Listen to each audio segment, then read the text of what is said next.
नमस्कार साथियों, M bye Bhanu Pratap के YouTube चैनल पर मैं भानु प्रताप एक बार फिर से आप सभी का हार्दिक स्वागत करता हूं। तो आज की है वीडियो हमारे रेजिस्टेंस कलर कोड की दूसरी वीडियो जो थी उसके आगे की ही वीडियो है। और इस वीडियो के अंदर हम रेजिस्टेंस कलर कोडिंग संबंधित जितने भी नियम हैं उनको आज लगभग पूरी तरह से हम हल कर लेंगे। ये हमारी तीसरी और अंतिम वीडियो होगी कलर कोडिंग की। इससे पहले की जो वीडियो थी उसके अंदर हमने 4 बैंड, 5 बैंड, 6 बैंड की रेजिस्टेंस कलर कोडिंग करना सीख लिया था। कुछ एक उदाहरण भी हमने किए थे और कुछ जो शेष रह गए हैं वो इसके अंदर हम कर लेंगे। उसके अलावा कलर कोडिंग के अलावा भी कुछ विशेष तरह की रेजिस्टेंस की कोडिंग होती है, उस कोडिंग का भी आज हम अध्ययन करेंगे। तो आज ये हमारा कलर कोडिंग या रेजिस्टेंस कोडिंग संबंधित जो है वो अंतिम वीडियो होगी ये वीडियो जो है, और इसके अंदर हम लगभग सभी प्रकार की कोडिंग का अध्ययन कर लेंगे। और उसके पश्चात हम कुछ अन्य प्रतिरोधकों के बारे में भी चर्चा करेंगे कि कुछ विशेष प्रकार के प्रतिरोधक भी इलेक्ट्रिकल ट्रेड के अंदर इस्तेमाल होते हैं। तो चलिए पढ़ना शुरू करते हैं। इस वीडियो की शुरुआत भी हम वहीं से करेंगे जहां हमने पिछली वीडियो को समाप्त किया था, यानी कि आज भी मैं आपको शुरू में कुछ 1-2 उदाहरण और दूंगा ताकि आप लोग कुछ और चीजों को अच्छी तरह से समझ सके। कुछ एक बच्चों ने कमेंट किया था कि जो वो नियम जो बताए गए थे रेजिस्टेंस कोडिंग संबंधित उनके प्रश्न नहीं करवाए हैं, और शायद आपको वो चीज समझ में भी नहीं आई है कि जो मैंने प्रश्न करवाए थे कुछ नियम तो लागू हुए कुछ नहीं हुए। आज अप्रोक्सीमेट हम सभी नियमों के बारे में चर्चा कर लेंगे। तो आज एक सवाल देखते हैं जिस पर वो नियम 5वां लागू होता है। एक बच्चे ने शिकायत की थी कि जी 5वें नियम का सवाल जो आपने करवाया वो गलत था। वो गलत नहीं था, वो उस नियम से जुड़ा हुआ नहीं था। तो आज हम उसी की बात करते हैं। एक नियम लिखवाया था आपको मैंने। नियम ये था कि यदि रेजिस्टेंस की वैल्यू 1 ओम से भी कम होगी, यदि रेजिस्टेंस का जो मान है वो 1 ओम से भी कम होगा, दशमलव में होगा, पॉइंटों में होगा, तो तीसरी पट्टी के अंदर हमेशा क्या आएगा? चांदनी आएगा। तो उससे जुड़ी हुई बात मैं आज आपको करवा के दिखाता हूं। तो इसके लिए हम एक उदाहरण ले लेते हैं। हमारे पास मान लेते हैं एक रेजिस्टेंस है 0.5 ओम का। 0.5 ओम का हमारे पास एक रेजिस्टेंस है और इसकी टॉलरेंस वैल्यू ले लेते हैं प्लस माइनस 2% या 2%, कोई बात नहीं है। तो ये आधे ओम का रेजिस्टेंस है। आधे ओम का मतलब हो गया कि 1 ओम से कम है, और 1 ओम से कम वाले में जो नियम था कि तीसरी पट्टी में क्या आएगा? चांदनी। वो देखते हैं कैसे आएगा अभी। तो इसकी शुरुआत हम 0 से नहीं करेंगे, हम शुरुआत करेंगे 5 से भी। किससे करेंगे? 5 से। और यहां पर 5 का, पहली पट्टी में 5 का रंग क्या होता है अभी? हरा।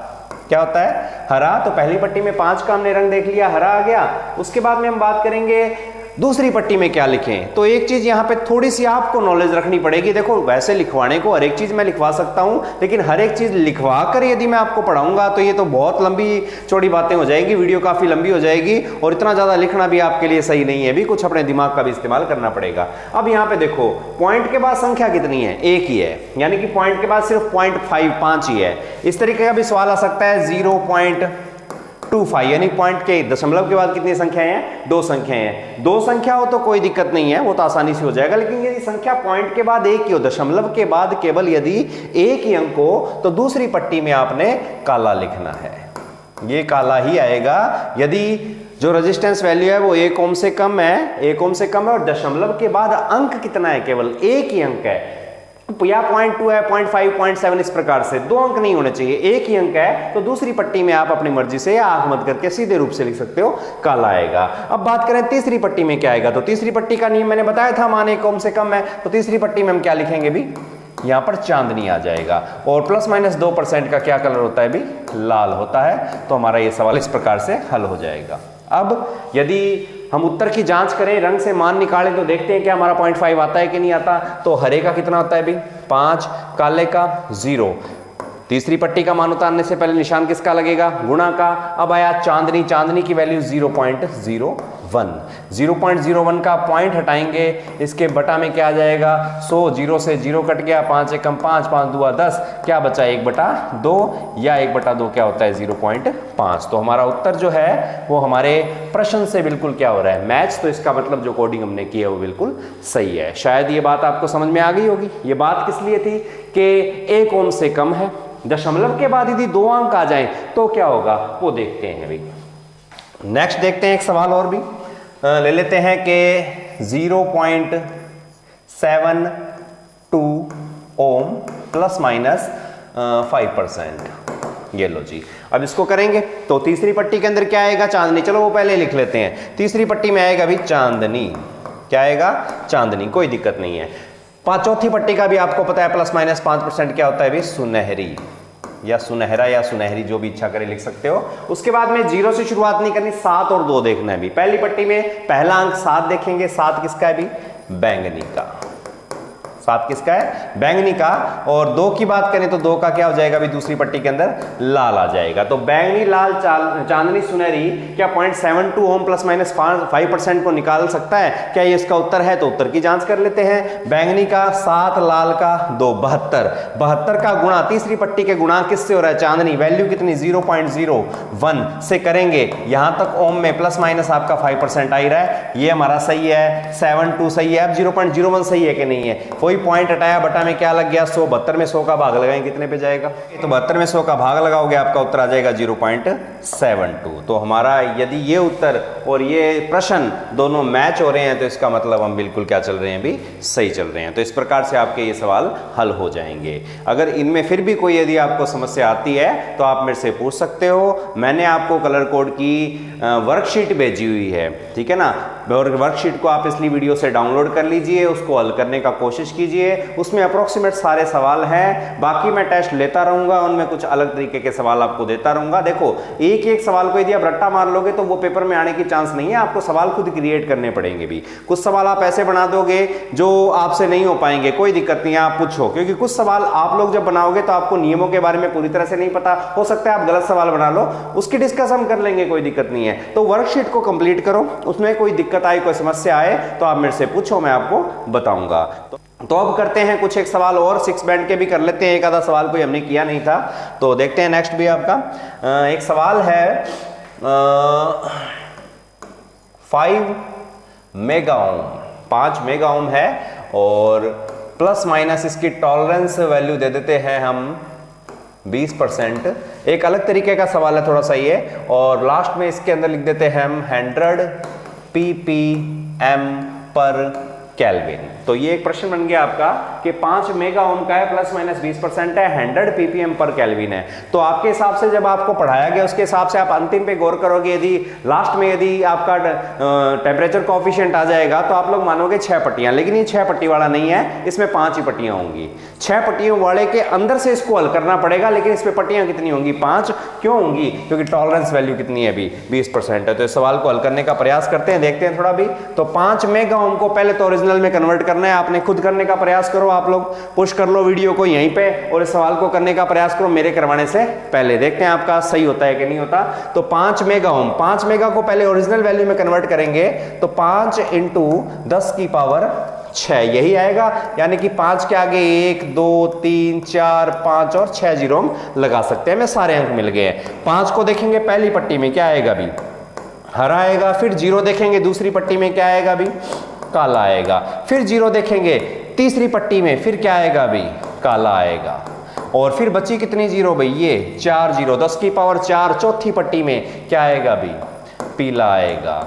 याद रखना, सारणी याद होनी चाहिए। उसके बाद 5वीं पट्टी जो टॉलरेंस की है 20%, कोई रंग नहीं, तो कोई रंग नहीं आएगा या कुछ नहीं आएगा भी, अभी बताऊंगा इसमें मैंने स्पेस क्यों दिया, कोई रंग नहीं आएगा। और 100 ppm पर केल्विन किसका होता है भी, ये होता है आपके भूरे का। तो इस प्रकार से इसकी कलर कोडिंग हो जाएगी।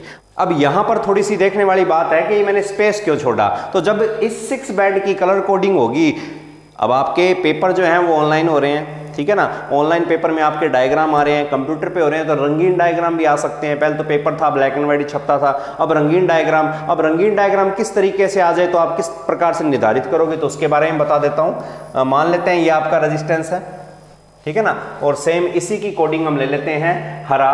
तो सबसे पहले हरे रंग की पट्टी बनाते हैं भी एक, ये रही हरे रंग की पट्टी, ठीक है। उसके बाद में काला, तो ये रही काले रंग की पट्टी। फिर काला है तो फिर काले रंग की पट्टी। उसके बाद पीला है तो पीले रंग की पट्टी ले लेते हैं भी, ठीक है ना। और उसके बाद में स्पेस आ गया, कोई रंग नहीं, 20% टॉलरेंस। अब कैसे इसका अंकन करेंगे, तो इसका अंकन जो होगा वो थोड़ा सा अलग होगा, इसको ध्यान से देखना भी अब आप लोग इस प्रकार से। अब अंतिम पट्टी में रंग क्या है, भूरा। अब देखना मैं किस प्रकार से कोडिंग करता हूं, शायद आप समझ जाओगे। जो अंतिम भूरा, तो भूरे को अपने इस प्रकार से इंडिकेट कर लेते हैं इसके अंदर, यहां यू। ये लो जी, समझ गए?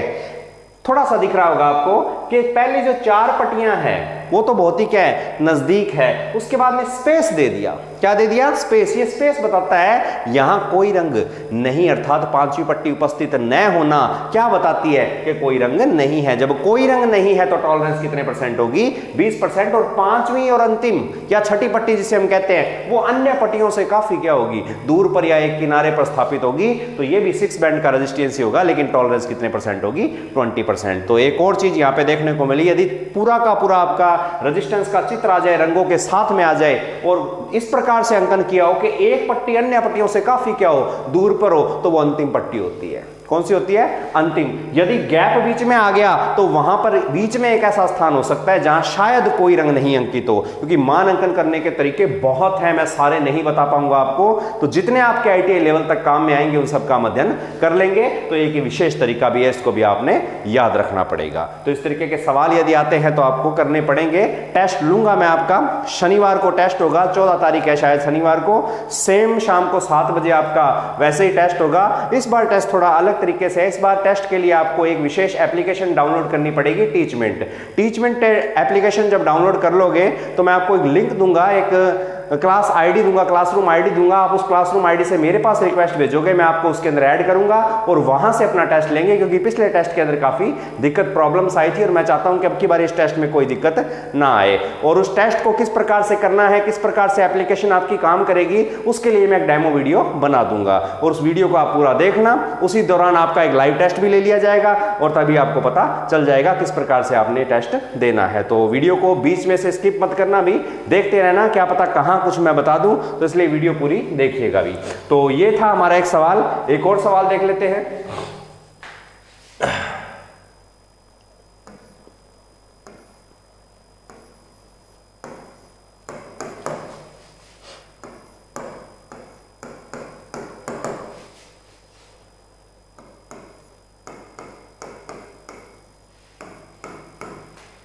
ये सवाल है भी, अब पूरा आप पढ़ लो, मैं पढ़ के नहीं बताऊंगा, और इस सवाल को करने का प्रयास करो भी। इस सवाल को आराम से तसल्ली से करना है। यदि आपके द्वारा किया गया उत्तर मेरे द्वारा दिए गए उत्तर से बिल्कुल मैच होता है तो आप लगभग कलर कोडिंग करना सीख गए हो। वो जो वर्कशीट दी है, यदि आपने उसको पूरा भर दिया, 10% भी गलतियां, 90% सही कर दिए, तो भी अप्रोक्सीमेट सवाल आप कर लोगे। तो कैसे होगा ये सवाल, तो उसके लिए देखते हैं भी।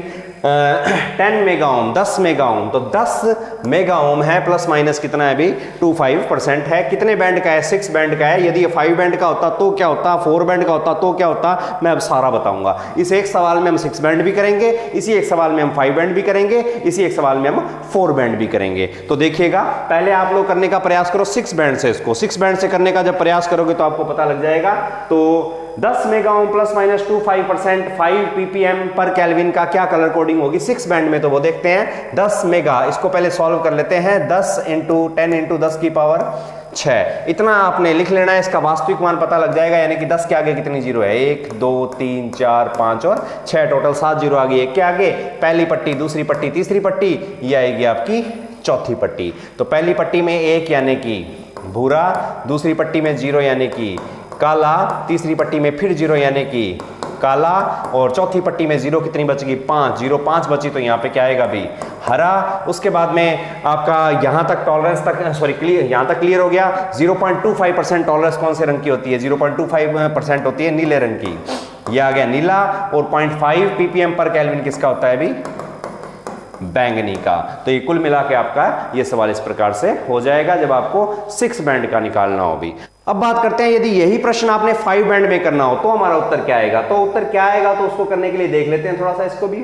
अब की बार हम निकालेंगे किसमें? 5 बैंड में। 5 बैंड में निकालेंगे तो ये वाला हिस्सा जो हमारा है वो गायब हो जाएगा, ये काम में नहीं आएगा, अर्थात वो बैंगनी रंग नहीं आएगा। बीच के 5 के रंग सेम आएंगे या नहीं आएंगे वो देख लेते हैं अभी। तो पहली पट्टी में सेम वैसे ही वैल्यू तो इतनी रहेगी। पहली पट्टी में क्या है हमारा? भूरा, क्योंकि देखो वैल्यू यही है, वैल्यू 10 के आगे 6 जीरो, 10 की पावर 6 ही रहेगी। वो जो TCR है, टेम्परेचर कोएफिशिएंट है, वो आपका प्रेजेंट नहीं रहेगा भी। दूसरी पट्टी में फिर क्या आएगा भी आपका? काला। ठीक है, अब 5 बैंड है, तीसरी पट्टी में फिर क्या लिखना पड़ेगा हमें? काला ही लिखना पड़ेगा। उसके बाद चौथी पट्टी के अंदर 10 की पावर कितनी देखेंगे, ठीक है, गुणांक जो है वो क्या आएगा अभी 5 है, तो क्या आ जाएगा हरा, और 0.25% किसकी होती है टॉलरेंस, नीले की। तो इस प्रकार से आपका ये सवाल हो गया कितने बैंड में, 5 में। तो 5 और 6 में ज्यादा अंतर नहीं है, सिर्फ लास्ट वाले टॉलरेंस का डिफरेंस, सॉरी लास्ट वाले टीसीआर का आपका डिफरेंस आया। अब इसको यदि 4 बैंड में देखते हैं, यदि यही रेजिस्टेंस होता 4 बैंड में, सेम इतना का इतना रेजिस्टेंस होता 4 बैंड में होता, तो क्या आता, वहां थोड़ा अलग हो जाएगा, तो वो देख लेते हैं। तो सेम यही चलेगा, पहली पट्टी 4 बैंड 4 ही पट्टियां हैं, तो पहली पट्टी के अंदर एक का फिर क्या आएगा भूरा, दूसरी पट्टी में क्या आ जाएगा काला। अब तीसरी और चौथी 2 ही पट्टियां बची है, चौथी तो टॉलरेंस की, टॉलरेंस आपको पता है कि नीला ही आना है, लेकिन अब क्या आना है बड़ा 10 की पावर 6 गुणांक, और 10 की पावर 6 को हम क्या लिखते हैं, मेगा लिखते हैं, नहीं लिखते, मेगा किसके आगे लिखा हुआ है, नीले के आगे, किसके आगे, नीला है, 10 की पावर 6 नीले का है, और उसके बाद में अंतिम जो आपका टॉलरेंस है वो कितने परसेंट आ जाएगा, 0.25%, वो भी किसका आएगा, भी नीले का आएगा। तो यहां तक मेरे ख्याल से कोई समस्या नहीं होनी चाहिए। हमने 6 बैंड भी किया, हमने 5 बैंड भी कर लिया, और हमने 4 बैंड भी कर लिया, बस यहां डिफरेंस आ जाता है। तो आगे टेस्ट के अंदर जो भी प्रश्न आएंगे उनको इसी तरीके से करने का प्रयास करना। तो एक बारी कलर कोडिंग को हम यहीं रोकते हैं, बाकी इसके प्रश्न जो है वो आपको आगे से आगे मिलते रहेंगे। हर टेस्ट में 1 2 3 4 क्वेश्चन में कलर कोडिंग के डालता रहूंगा। अब बात करते हैं हमारे अगले और नेक्स्ट टॉपिक की, वो भी प्रतिरोध से जुड़ा हुआ ही है। तो मैंने कहा था कि प्रतिरोध का जो मान अंकन करने के तरीके हैं वो कलर कोडिंग पट्टियों के अलावा भी कुछ और हैं। तो अब तक जो हमने बात की थी वो उन छोटे रेजिस्टेंस के बारे में बात की थी जिनका जो शक्ति क्षमता है वो आधे वाट से 1/2 वाट से कम, यानी कि जिनका आकार बहुत ही क्या था, छोटा था। अब चलते हैं थोड़े बड़े आकार के रेजिस्टेंस पर। अब बड़े आकार के रेजिस्टेंस माना के आकार में काफी क्या है भाई, बड़े हैं, इतना बड़ा रेजिस्टेंस आ गया, लेकिन इतने बड़े रेजिस्टेंस के ऊपर भी जो कलर कोडिंग है वो डायरेक्ट नहीं लिखी होती, सॉरी जो इसकी वैल्यू है वो डायरेक्ट लिखी हुई नहीं होती। इतने बड़े रेजिस्टेंस पर डायरेक्ट नहीं लिखा होता कि जी ये प्रतिरोध आपका 100 ओम का है, इसकी टॉलरेंस प्लस माइनस 5% की है, ये 8 वाट का है, ऐसा इसके ऊपर प्रत्यक्ष रूप से नहीं लिखा होगा, ठीक है ना। तो इस पे कुछ चीजें लिखी होंगी प्रत्यक्ष और कुछ अप्रत्यक्ष होंगी। अब वो अप्रत्यक्ष चीजें क्या है, वो जब तक आप इसकी थ्योरी का अध्ययन नहीं कर लोगे नहीं निकाल पाओगे भी। अब मैं ओरिजिनल में क्या लिखा हो सकता है वो बताता हूं आपको। मान लेते हैं ये एक रेजिस्टेंस आ गया और इसके ऊपर कुछ इस प्रकार से लिख दिया अभी,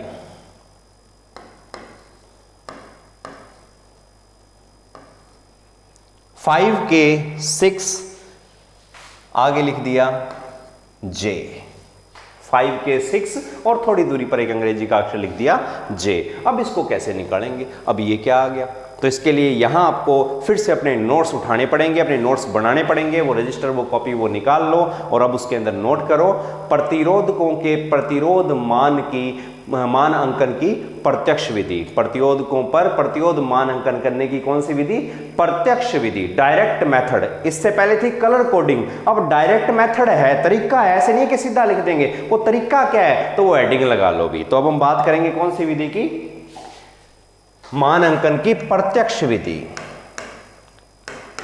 मान अंकन की कौन सी विधि, प्रत्यक्ष। तो डायरेक्ट मेथड में किस प्रकार से अंकित किया जाएगा प्रतिरोध का मान, तो वो आप पहले थोड़ा लिख लो, फिर उसके बाद चर्चा करते हैं। तो क्या लिखना है मैं बोल देता हूं, लिख लेना कि रंग संकेत तालिका के अनुसार तो अधिक छोटे आकार के प्रतिरोधकों का मानांकन किया जाता है, परंतु बड़े आकार के प्रतिरोधकों का मानांकन करने के लिए प्रत्यक्ष विधि का प्रयोग किया जाता है। इस प्रत्यक्ष विधि के अंदर अंग्रेजी वर्णमाला के, किसके, अंग्रेजी वर्णमाला के 3 अक्षर R K M, अंग्रेजी वर्णमाला के कितने अक्षर, 3 अक्षर। 2 तरीके हैं, एक तरीकों से मान निकालेंगे, एक और तरीका है उससे हम टॉलरेंस निकालेंगे। फिलहाल मान के बारे में बता रहा हूं, टॉलरेंस का आगे बताऊंगा।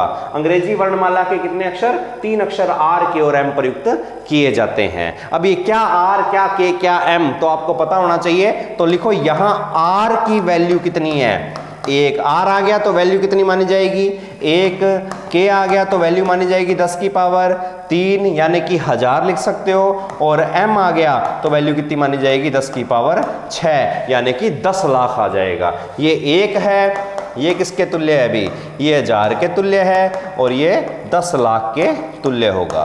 इस प्रकार से।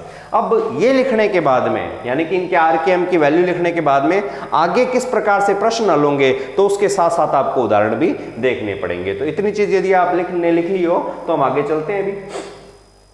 तो अंग्रेजी वर्णमाला के 3 अक्षर काम में लाएंगे। उन 3 अक्षरों को मैं ऊपर इंडिकेट कर देता हूं, आर, के और एम। वैल्यू मैंने थोड़ी देर पहले लिखवाई, वो आपको याद होनी चाहिए। अब कैसे सवाल हल होगा, तो उसके लिए मैं एक उदाहरण लिखूंगा, साथ साथ में आपको लिखवाता रहूंगा। मान लेते हैं हमारे पास एक उदाहरण आ गया 5R8, एक रेजिस्टेंस की वैल्यू उसके ऊपर प्रत्यक्ष विधि से लिखी हुई है 5R8। तो ये प्रतिरोध कितने ओम का होगा, भी इसकी वैल्यू कितने ओम का है ये निकालना पड़ेगा आपको। अब प्रत्यक्ष होते हुए भी प्रत्यक्ष नहीं है, कुछ ना कुछ इसके अंदर घुमाव दे दिया। अब ये कैसे होगा, तो जब भी इसके प्रश्न हल होंगे तो आपने करना क्या, एक बहुत ही सरल प्रक्रिया है, वो लिख लो कि यदि प्रतिरोध का मान ज्ञात करना है, यदि प्रतिरोधक का मान ज्ञात करना है, पता लगाना है, तो अंग्रेजी अक्षर के स्थान पर, जो अंग्रेजी का अक्षर लगाए, चाहे आर लगाए, चाहे के लगाए, चाहे एम लगाए, के स्थान पर दशमलव का प्रयोग करेंगे।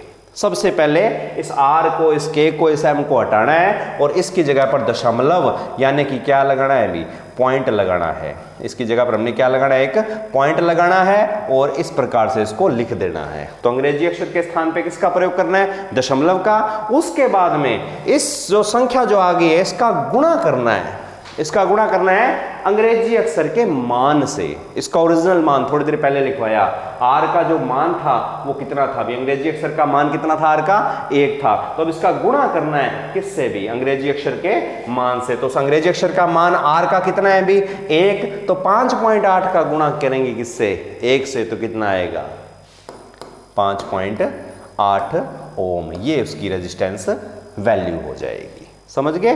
तो अंग्रेजी अक्षर के स्थान पे दशमलव का प्रयोग करेंगे, वह प्राप्त संख्या का गुणा अंग्रेजी अक्षर के मान से कर वास्तविक मान से कर प्रतिरोध का मान ज्ञात किया जाता है। तो एक और उदाहरण देखते हैं इसका, थोड़ा सा अलग उदाहरण दूंगा आपकी बारी।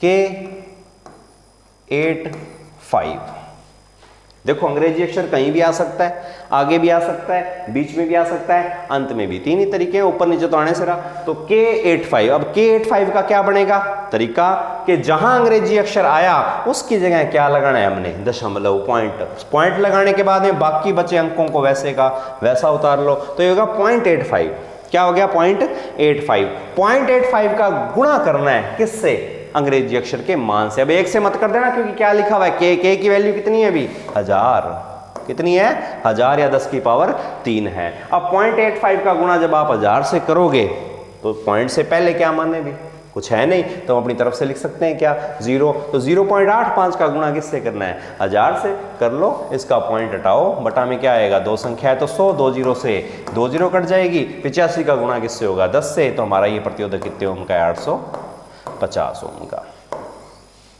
K85 की वैल्यू कितनी है, 850 ओम है। समझ में आ गई बात। और उदाहरण देखते हैं, एक और उदाहरण ले लेते हैं अभी, क्या दिक्कत है। 9M3 करो, आप लोग करके बताओ, आसान है, तरीका बता दिया, बहुत आसान है। वीडियो रोक लो, आराम से करो, फिर दोबारा पुश ऑन कर लेना, प्ले कर लेना वीडियो को। तो 9M की जगह पॉइंट और फिर वापस 3 आ जाएगा। गुणा करना है किससे, M कितना, 10 की पावर 6 यानी कि मेगा। अब निकाल लो भी कितने ओम का है, सीधा ओम में पूछेंगे, ओम में रिजल्ट देना पड़ेगा आपको। पॉइंट के बाद कितनी संख्या, एक शॉर्ट तरीका देखो, पॉइंट के बाद कितनी संख्या है, एक ही संख्या। तो जितनी संख्या पॉइंट के बाद में है, गुणांक के जो घात लगे हैं उसमें से एक घात कम कर दो। एक संख्या है 2 होती तो 2 घट जाते। तो पॉइंट 3 है, पॉइंट के बाद एक संख्या है, तो यहाँ पे पावर 6 नहीं रहेगी, 6 पावर कितनी रह जाएगी, 5। तो ये हो जाएगा 93 के आगे 1 2 3 4 5 0। तो ये आपका इतने ओम का रह जाएगा। इस प्रकार से होती है आपकी कौन सी विधि, प्रत्यक्ष विधि। कोई समस्या यहाँ तक, तो ये आपको याद होना चाहिए, फिर आप सवाल कर पाओगे। तो अब तक हमने जो कोडिंग की है, एक तो कलर कोडिंग और एक है डायरेक्ट विधि, प्रत्यक्ष विधि। अब इसके अलावा क्या अंग्रेजी अक्षर प्रयोग करते हैं, क्योंकि जो मैंने सवाल दिया था उसमें मैंने एक अक्षर लिखा था क्या, जे। अब ये जे का क्या मतलब होता है, तो इसके लिए आपको एक सारणी याद करनी पड़ेगी, उसको बोलते हैं टॉलरेंस कोडिंग। क्या बोलते हैं, टॉलरेंस कोडिंग। टॉलरेंस कोडिंग करने के दो तरीके हैं भी। जितने भी प्रतिरोध निर्माता कंपनियां हैं उनको उनका एक संगठन है, उस संगठन का नाम है EIA। यह है इलेक्ट्रॉनिक्स इंडस्ट्रीज एसोसिएशन। ये पूरी दुनिया के इलेक्ट्रॉनिक्स उपकरण बनाने वाले जितने भी निर्माता कंपनी हैं उन सबका एक संगठन है। जो जो उपकरण बनते हैं उसमें कितने से कितने ओम के लगने हैं उन सब का निर्धारण ये EIA करता है। और EIA ने एक विशेष प्रकार की सीरीज बताई है टॉलरेंस की, उस सीरीज को बोलते हैं E सीरीज। क्या बोलते हैं? E series. और इस E सीरीज के अलावा जो कलर कोडिंग करने की विधि थी जिसमें पट्टियां बना के की थी, उसके अंदर भी एक विशेष प्रकार की सीरीज टॉलरेंस सीरीज दिखाई गई है जिसमें अंग्रेजी के अक्षर प्रयोग किए जाते हैं। वो दोनों अपने देखेंगे। तो इसकी वैसे तो दो प्रकार की आपकी सारणी है, टेबल है, एक E सीरीज के आधार पे और एक टॉलरेंस की कोडिंग के आधार पे। तो अब उसका अध्ययन करेंगे। तो आप सबसे पहले हेडिंग लगा लो, टॉलरेंस कोडिंग चार्ट। एक सारणी है, मैं बोर्ड पे दिखाऊंगा अभी आपको। आपने सेम टू सेम वैसा का वैसा उतारना है और उसे याद रखना है। फिर हम आगे बढ़कर सवाल करेंगे। तो क्या है वो कलर कोडिंग टॉलरेंस चार्ट? तो देख ले, सॉरी, टॉलरेंस चार्ट क्या चीज है तो उसको हम देख लेते हैं।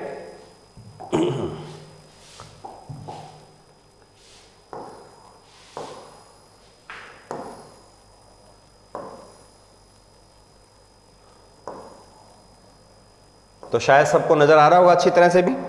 अब ध्यान से देखो भी, तो ये है टॉलरेंस कलर कोडिंग का एक चार्ट के लार्ज साइज के रेजिस्टेंस पर, जो आकार में क्या होते हैं भी बड़े रेजिस्टेंस होते हैं, उन पर टॉलरेंस की कोडिंग की जाती है। टॉलरेंस की कोडिंग सीधे प्लस माइनस और परसेंटेज में न देकर अंग्रेजी के अक्षर प्रयुक्त किए जाते हैं। और वो अंग्रेजी के अक्षर क्या हैं? वो है ABCDEFGJK और M। अब आपको इन अक्षरों की टॉलरेंस वैल्यू याद रखनी पड़ेगी। ये सारणी आराम से अच्छी तरह से अपने पेपर में उतार लेना और डिस्क्रिप्शन के अंदर मैं इसका लिंक भी दे दूंगा।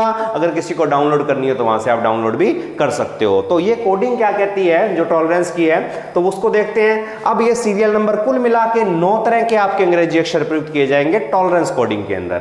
अब अक्षर ए, जहां ए आ गया उसके जो टॉलरेंस है वो 0.05% हो जाएगी, बी की 0.1% हो जाएगी, सी की 0.25% हो जाएगी, डी की 0.5%। डी के बाद में हमारे पास ई नहीं है, क्या है? एफ। ये कोडिंग मैंने नहीं की, अभी ध्यान रखना। आईटी वालों ने करते तो वो ABCDEFGH लिख देते, लेकिन किसी बढ़िया आदमी ने की है। तो एफ की कोडिंग 1%, जी 2% रखेगा, जे, जी के बाद में जी FGHIJK, जी की 2% रखेगा। उसके बाद में जे की 5% है, के की 10% है और एम की 20% है। तो इस प्रकार से इस क्रम में आपको याद रखनी है भी। अब ये कैसे काम करती है तो उसके बारे में चर्चा कर लेते हैं। तो ये तो थी टॉलरेंस की कलर कोडिंग। अभी किस प्रकार से इसका अंकन होता है तो वो भी थोड़ा हम देख लेते हैं भी। अब सवाल पे वापस आते हैं। तो प्रत्यक्ष विधि का एक सवाल है, थोड़ा ध्यान से करना भी।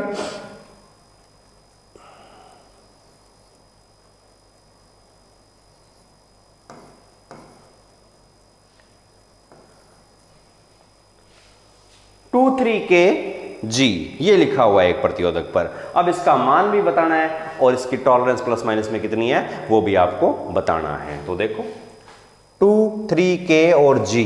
अब 2 और 3K आ गया तो यहां तक तो प्रत्यक्ष विधि वाला, जहां K है वहां क्या लगाएंगे भी, दशमलव पॉइंट लग गया। उसके बाद गुणा करना है K की वैल्यू यानी कि 1000 से। तो ये सीधा ही पॉइंट के आगे क्या माने 0, तो 23000। 23 का गुणा 1000 से तो कितना हो गया 23000। तो हमारा ये प्रतिरोध कितने ओम का हो गया 23000 ओम का। अब आ गया जी।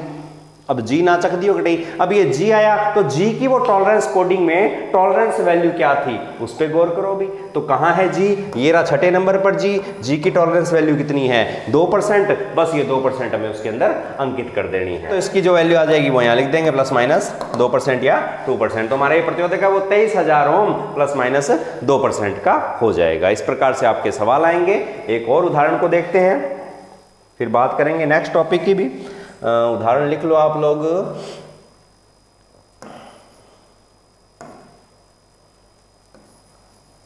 M41 और यहां लिख लो आप K। M41 और के, ये लिखा हुआ है, इसकी ओरिजिनल वैल्यू का मान आपको बताना है, तो m की जगह पॉइंट आ जाएगा, 41 गुणा 10 की पावर किससे हो जाएगा 6 से, पॉइंट के बाद कितनी संख्याएं 2, तो पावर 2 उड़ जाएगी, यहाँ से पावर कितनी रहेगी 4, तो 41 के आगे 1 2 3 और 4 जीरो रह जाएंगे भी। उसके बाद में k की टॉलरेंस वैल्यू कितनी होती है, तो वो हमें आगे लिख देंगे, ये आपका उत्तर ओम में आ गया। k की टॉलरेंस वैल्यू होती है प्लस माइनस 10%। तो इस प्रकार से आपका सवाल हो जाएगा। तो यहां तक शायद आप लोग कर लोगे। तो यहां तक थी विधि प्रत्यक्ष विधि। प्रत्यक्ष विधि के अंदर भी हमने टॉलरेंस का जो प्रयोग किया वो प्रतीकात्मक रूप से किया, उसके लिए भी हमने टॉलरेंस के कोड किए, उसकी सारणी में आपको बता चुका हूं। मैं फिर दोहरा रहा हूं, डिस्क्रिप्शन के अंदर लिंक दे दूंगा मैं, सारणी आप डाउनलोड कर लेना, अपनी कॉपी के अंदर अच्छी तरह नोट्स में अच्छी तरह उतार लेना और उसको अच्छी तरह से याद कर लेना। अब प्रतिरोधकों पर टॉलरेंस अंकित करने की एक और तरीका है, भी टॉलरेंस दिखाने का एक और तरीका है, वो है प्रतिरोधकों का ई सीरीज, प्रतिरोधकों की ई सीरीज। तो एक हेडिंग लगाओ, टॉलरेंस की ई सीरीज या प्रतिरोधकों की ई सीरीज। अब उसकी चर्चा करेंगे। तो क्या है ई सीरीज, उसके बारे में बता देता हूं मैं कि ई सीरीज के कुछ रेजिस्टेंस होते हैं, किस तरीके से होते हैं, क्या है ये ई सीरीज और ये ई क्या चीज है, तो इसके बारे में थोड़ा बहुत लिख लो, फिर मैं आपको बताऊंगा। इसकी एक टेबल है, उसको अपनों ने याद रखना है। तो लिखिए क्या है सीरीज के EIA, इसका पूरा नाम है electronic industries association. Electronics industries association ने प्रतिरोधकों की ई सीरीज का निर्माण किया है, या प्रतिरोध निर्माताओं को यह निर्देश दिए हैं कि आप इस ई सीरीज के आधार पर भी प्रतिरोधकों का निर्माण करो, ठीक है ना। तो EIA ने प्रतिरोधकों की ई सीरीज का निर्माण किया है और एक ई सीरीज के नाम से प्रतिरोधकों की टॉलरेंस दर्शाने के लिए एक सारणी प्रदान की है। प्रतिरोधकों की टॉलरेंस को प्रदर्शित करने के लिए एक सारणी हमें प्रदान की है। अब वो ई सीरीज क्या है, तो लिखो, इस सीरीज में अक्षर ई का प्रयोग किया जाता है और उसके विभिन्न मान दर्शाए जाते हैं। विभिन्न मानों के अनुसार भिन्न भिन्न टॉलरेंस को प्रदर्शित की जाती है। जैसे एक उदाहरण ले लेते हैं, जैसे अंग्रेजी का अक्षर ई तो आएगा ही, उसके अलावा ई के आगे कुछ अक्षर लिखे होंगे, जैसे कि लिख दिया E3, क्या लिख दिया E3, या लिख देंगे E6, या लिख देंगे E12, इस प्रकार से आगे बढ़ते जाएंगे। और ये तो है ई के मान। अब इनकी कुछ टॉलरेंस वैल्यू होती है, अब वो वैल्यू क्या होती है वो मैं आपको सारणी में दिखाऊंगा, उस सारणी को आपको वैसे के वैसा याद करना है। तो अब हम बात करेंगे प्रतिरोधकों के ई सीरीज की टेबल की। तो कैसे दिखती है ई सीरीज की टेबल, तो वो देख लेते हैं अभी। तो इस प्रकार की आपकी नजर आएगी रेजिस्टेंस की ई सीरीज भी। ये टेबल आपने स्क्रीनशॉट ले लेना है इसका, और यदि नहीं लिया जा रहा, साफ नहीं आ रही है, तो मैं इसका डिस्क्रिप्शन में लिंक दे दूंगा, आपने इस चीज को अच्छी तरह से याद करना है। तो ई सीरीज के अंदर जो अक्षर ई है उसके कई वैल्यू दे रखे हैं। तो शुरुआत जो होती है इसकी वो होती है E3 से, किससे E3 के बाद में E6 के बाद में E12। एक क्रम में थोड़ा सा याद रखने में मदद हो जाएगी। E3 से शुरू हुआ, 3 का दुगुना 6, 6 का दुगुना 12, 12 का दुगुना 24, 24 का दुगुना 48, इस प्रकार से चलते जाना है और लास्ट में आएगा E192।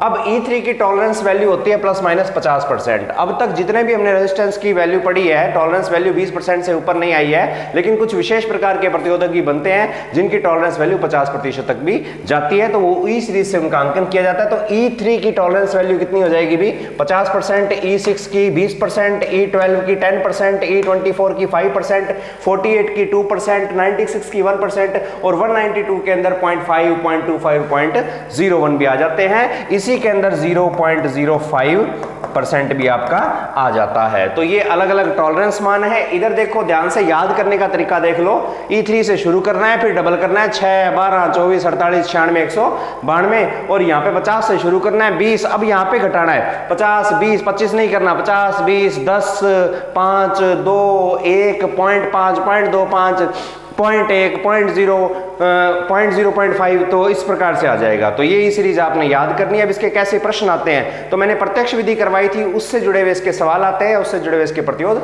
निर्मित होते हैं। तो देखते हैं एक आधा सवाल इसका भी। अब एक लिखा आ गया, मान लेते हैं कि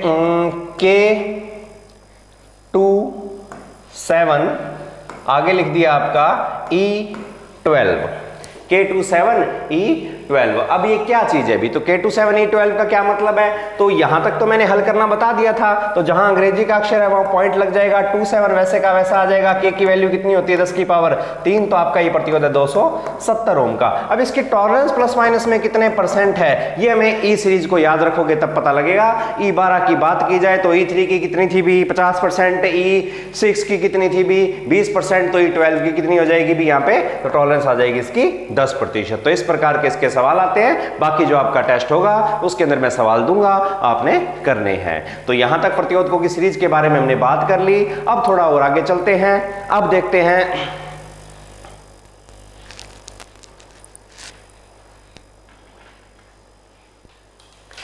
तो यहां तक हमने प्रतिरोधकों की ई सीरीज के बारे में बात कर ली। लगभग आपकी जो कोडिंग है रेजिस्टेंस की वो अप्रोक्सीमेट पूरी हो चुकी है। अब एक छोटा सा टॉपिक प्रतिरोध से जुड़ा हुआ और है, उसके बाद में इस टॉपिक को हम समाप्त कर देंगे, फिर किसी नए टॉपिक को शुरू करेंगे। तो अब जो अंतिम टॉपिक आपका जो रह गया है वो है प्रतिरोधकों की श्रेणी। तो एक हेडिंग लगा लीजिए भाई,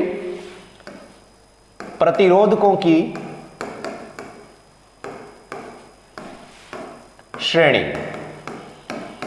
प्रतिरोधकों की श्रेणी, तो प्रतिरोधक जो है वो 3 श्रेणी में डिवाइड की गई है रेजिस्टेंस वैल्यू के आधार पे। ज्यादा मुश्किल नहीं है, बहुत आसान है। एक आधा प्रश्न इसका किसी न किसी पेपर में लगभग तो नहीं आता, लेकिन अप्रोक्सीमेटली चांस है कि आ सकते हैं भी।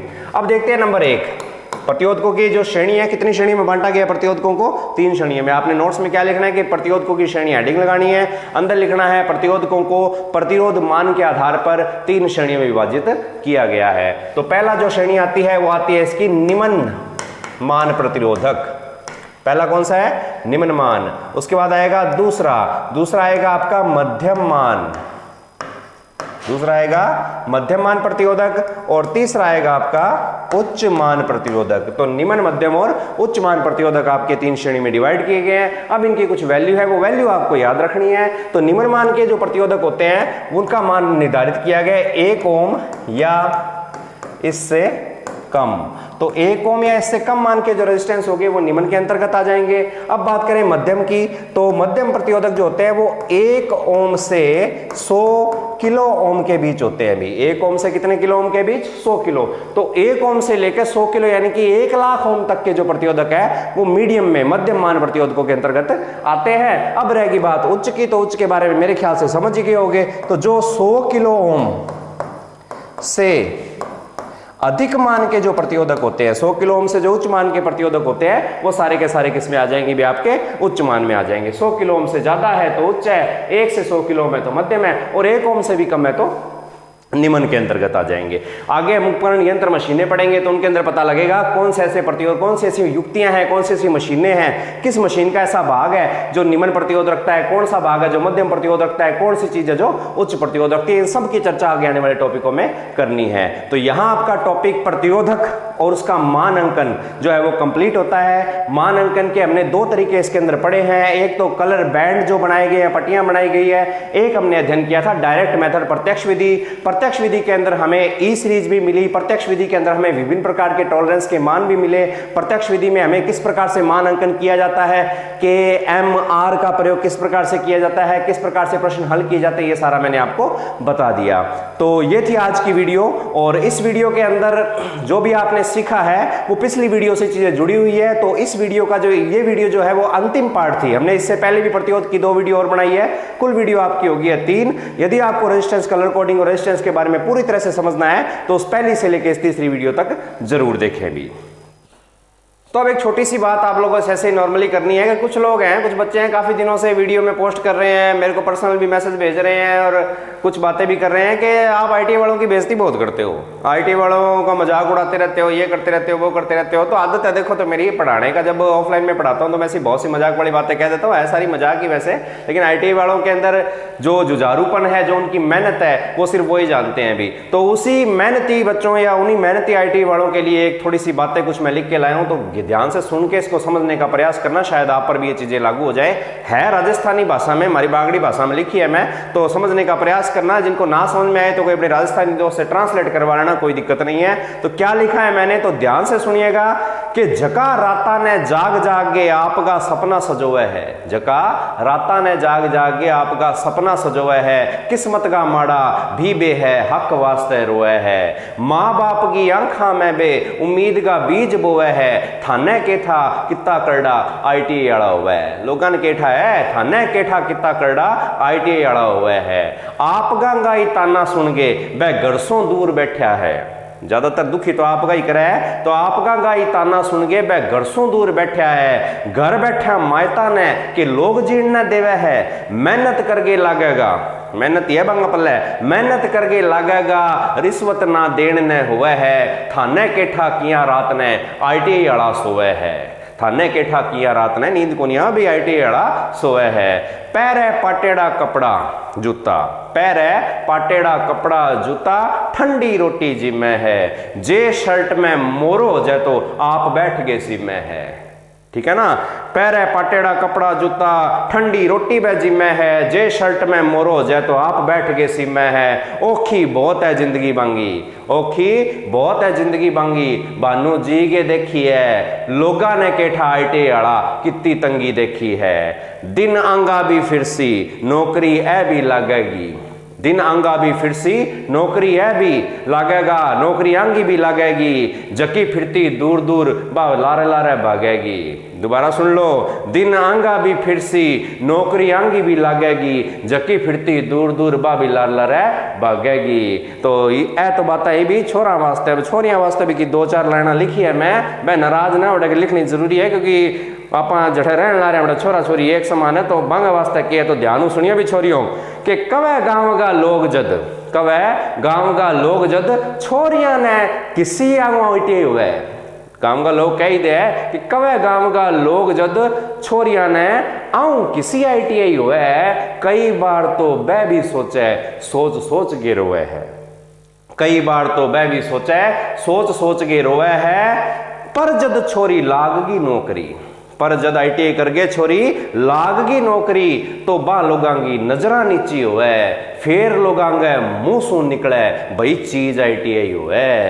बहन की कामयाबी देख गए भाई है, बहन लागी नौकरी भाई रोड फिर तो फिर है भी कामयाबी देखा भाई, तो देखो के क्या भाई, बहन की कामयाबी देख के जद भाई चिड़चिड़ होवे गो, चिड़ लगा है बिना, बहन की कामयाबी देख गए जद भाई चिड़चिड़ होवे गो, वो भी कैसी जिज्जो मेरो ITI आड़ो होवे गो, वो भी कैसी जिज्जो मेरो ITI आड़ो होवे गो। चिड़ाण वास्ते क्या है कि ठकियां क्या है वो तो समझ जाओ। अब अंतिम 2 लाइन है बहुत समाप्त करो इन्हें। अब टाइम थोड़ो माड़ो है, कोरोना काल है तो माड़ो टाइम चला है भी, अब टाइम थोड़ो माड़ो है पर हिम्मत करके राखड़ी, अब टाइम थोड़ो माड़ो है हिम्मत करके राखनी, बा सफलता की मिठाई कितनी मिठी है, बा सफलता की मिठाई कितनी मिठी है, एक दिन तो चाखनी, नाम चमकेगो जी दिन, नाम थारो चमकेगो जी दिन, अब 20 दिन ही बात कर स्या पहला को नहीं करा, नाम चमकेगो जी दिन अब 20 दिन ही बात कर स्या,